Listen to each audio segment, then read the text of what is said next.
오늘은 엘리야가 하나님의 부르심을 받아서 승천하시고 나서 그 이후의 이야기입니다. 불병거를 타고 또 회오리 바람을 타고 하늘로 올라가게 됐죠. 이 사건을 두고 많은 선지자의 제자들이 하나님께서 이 엘리야를 데려가셨을 때 이가 혹시 산이나 골짜기에 던지셨을까 하고 그의 시체를 찾기를 요구했습니다. 그렇지만 그럴 필요가 없다라고 분명히 이야기했음에도 불구하고 그들은 부끄러워하도록 강청함에 이들을 이제 어쩔 수 없이 보내게 됩니다. 50명의 무리들이 사흘 동안을 찾게 되지만 결국은 발견하지 못합니다. 그래서 18절에 보시니까 엘리사가 여리고에 머무는 중에 무리가 그에게 돌아오니 엘리사가 그들에게 이르되 내가 가지 말라고 너희에게 이르지 아니하였느니라 하였더라 라고 이야기하고 있죠.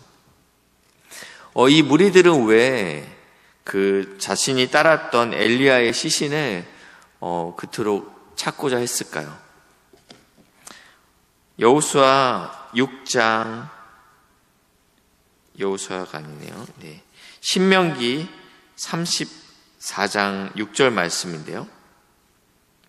신명기 34장에는 모세의 죽음이 기록되어 있습니다.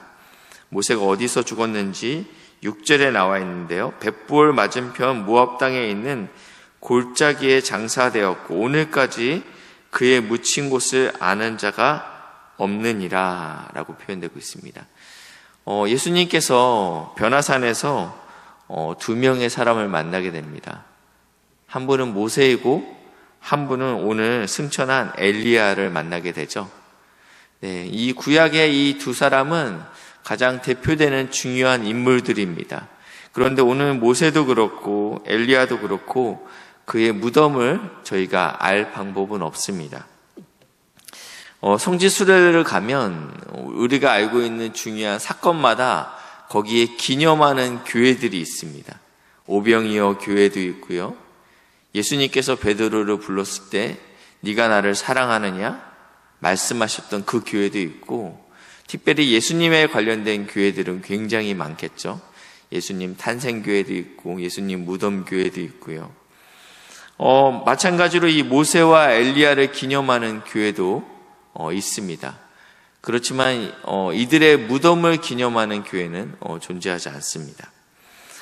사람은 끊임없이 어떠한 사람들에 대한 것들을 기억하고 또 기념하길 원합니다. 기억하고 기념하는 것을 나쁘다고 말씀드리는 것은 아닙니다. 그렇지만 오늘 하나님께서 이 모세와 엘리야의 무덤을 없앴던 것은 너희가 무엇을 주목해야 되는지, 무엇을 바라봐야 되는지에 대해서 다시 한번 우리에게 들려주실 말씀이 있다라는 생각이 듭니다. 하나님께서 이제는 엘리야의 시대가 끝났고 그의 제자 엘리사가 하나님의 사역에 집중할 수 있게끔 상황을 여신 것입니다. 오늘 성경에 보시니까 이렇게 표현하고 있어요. 18절에 여리고에 머무는 중에, 엘리사는 이미 여리고에서 요단강을 건넜죠. 그래서 지금 여리고에 머물고 있습니다. 그러고 나서 19절에 보시니까 그 성읍 사람들이, 여기서 말하는 이 성읍은 여리고성을 말하고 있습니다. 엘리사에게 찾아옵니다. 우리 주인께서 보시는 바와 같이 이 성읍의 위치는 좋으나 이 여리고는 요단강을 건너고 나서 만나는 첫 번째 성읍이라고 말씀드렸습니다. 강변이죠. 저희도 지금도 강변에 있는 아파트들이 굉장히 비싸고 좋지 않습니까? 근데 이 여리고는 위치가 굉장히 좋았습니다. 근데 문제는 물이 나쁨으로 토산이 익지 못하고 떨어지나이다. 그러니까 농사가 잘 되지 않습니다. 다른 번역에는 유산하는 물이다라고 표현하고 있습니다. 이곳에는 생명이 잘 태어나지 않고 열매가 잘 익지 않는 그런 땅입니다 라고 지금 표현하고 있습니다. 여호수아 6장 26절 말씀인데요.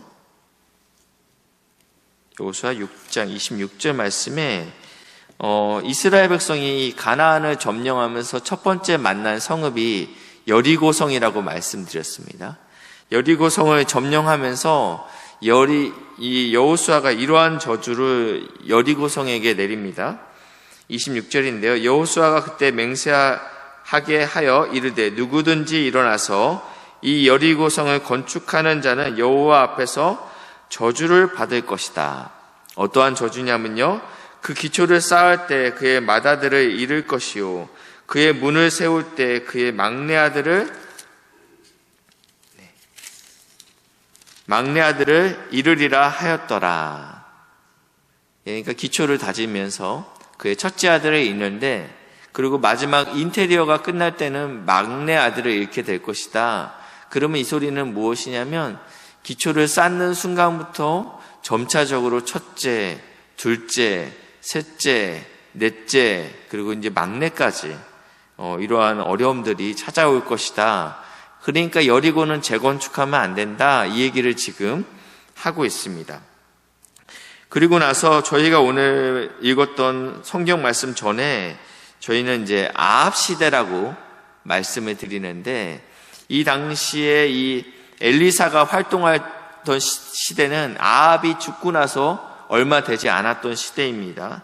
그러면서 이 아합 시대에 대해서 이렇게 표현하고 있는데요. 열왕기상 16장 34절 말씀인데 33절에는 이렇게 표현되고 있습니다. 이 아합의 시대 때는 이스라엘의 모든 왕보다 심히 이스라엘 하나님 여호와를 노하시게 하였더라 라고 표현하면서 그 다음 기록하고 있습니다. 그러니까 북이스라엘에서 가장 번성했지만 가장 악했던 시대가 아합 시대였다라고 표현하고 있는데, 그 시대에 베델 사람, 저희가 이제 좀 이따 베델에 대해서 배우게 될 것인데, 이 베델은 원래 하나님의 집이라는 뜻을 갖고 있었음에도 불구하고 이 금신상이 있었고 금송아지가 있었고요. 그리고 가장 우상숭배에 앞장섰던 가장 악한 도시가 됐습니다. 그 시대에 베델 사람 히엘이 여리고를 건축하였는데, 이 놀고 있는 땅이 너무 위치가 좋기 때문에 여기에다가 내가 재건축을 해야 되겠다. 건축을 하는데 그가 그 터를 쌓을 때 맏아들 아비람을 잃었고 그의 성문을 세울 때 막내 아들 수굽을 잃었으니, 말씀드렸죠. 첫째와 막내가 죽은 것이 아니고 건축을 시작하면서부터 이 집안에는 어려움이 찾아왔다라는 것입니다.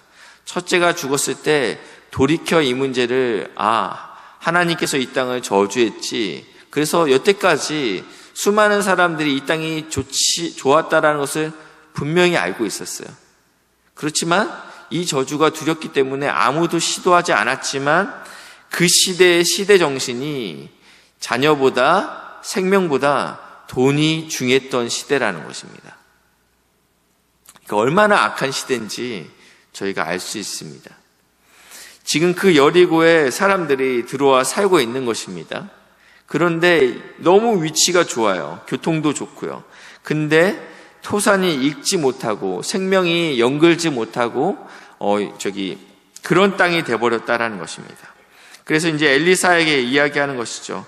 우리가 참 이곳이 마음에 듭니다. 그런데 열매가 맺지 못하고 있습니다. 이렇게 얘기하니까 엘리사가 물의 근원으로 나가서 소금을 그 가운데 던짐에 여호와의 말씀이 내가 이 물을 고쳤으므로 다시는 죽음이나 열매 맺지 못함이 없을지니라 하셨느니라. 무엇이 능력이 있었습니까? 오해를 하시면 안 되는데 소금이 능력이 있었구나라고 오해하면 안 돼요. 여기서 보니까 여호와의 말씀이 이 물을 고쳤다라고 분명히 말씀하고 있습니다. 어떠한 것들은 그냥 매개체일 뿐입니다.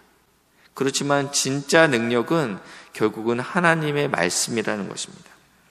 분명히 저주 가운데 있었지만 하나님의 말씀이 이 땅을 회복시키는 역사가 지금 드러나고 있습니다. 그리고 이제 가장 어려운 구절인데 23절 아래인데요. 이 사건은 저도 어렸을 때 읽으면서 참 너무하다라는 생각을 참 많이 했어요. 대머리라고 약 올렸다고 이런 저주를 어떻게 하나님의 선지자가 할 수 있는가? 여기서는 그런 의미들은 아닙니다. 23절 보니까 작은 아이들이라고 표현되고 있는데 20세까지 당신은 이렇게 표현했다고 합니다. 그러니까 이 작은 아이가 몇 세인지 저희는 정확히 알 수 없습니다. 그렇지만 이미 지각에 있는 청소년일 수도 있고요. 그리고 여기서 말하는 아이가 진짜 작은 아이일 수도 있습니다.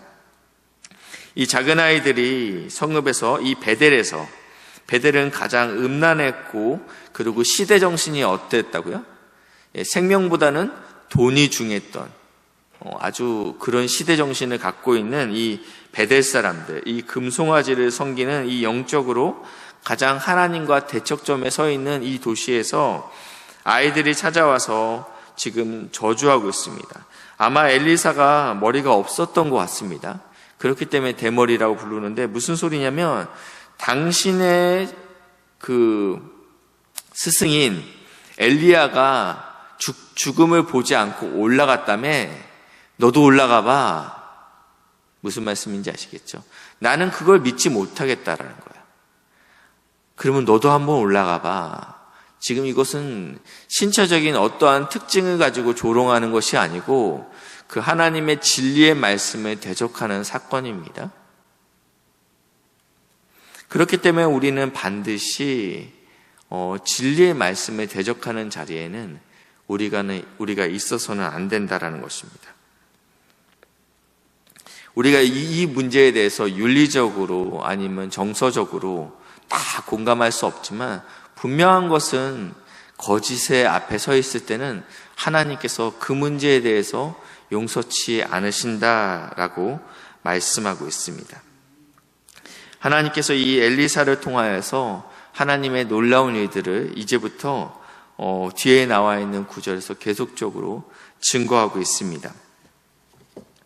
오늘도 우리의 삶 가운데 쓴뿌리가 있습니다. 생명이 죽어가고 있습니다. 그리고 재정이 모든 삶의 우선순위가 되고 있는 여리고 가운데 아니면 하나님의 진리를 거부하고 있는 베델 가운데 여전히 우리는 발을 딛고 있습니다.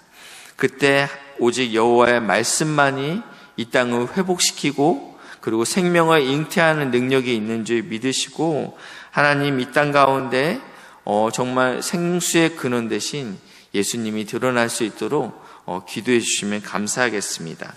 기도하겠습니다. 좋으신 하나님 감사합니다. 죽을 수밖에 없었던 저희들에게 주의 말씀을 주심으로 이제는 쓴물이 아닌 단물이 나올 수 있도록 은혜를 부어주시니 감사합니다. 우리의 삶을 통해서 베델과 여리고 같은 땅 가운데 생명을 품어내는 역사가 일어날 수 있도록 인도하시고 붙잡아 주시옵소서. 감사드리며 예수님의 이름으로 기도했습니다. 아멘.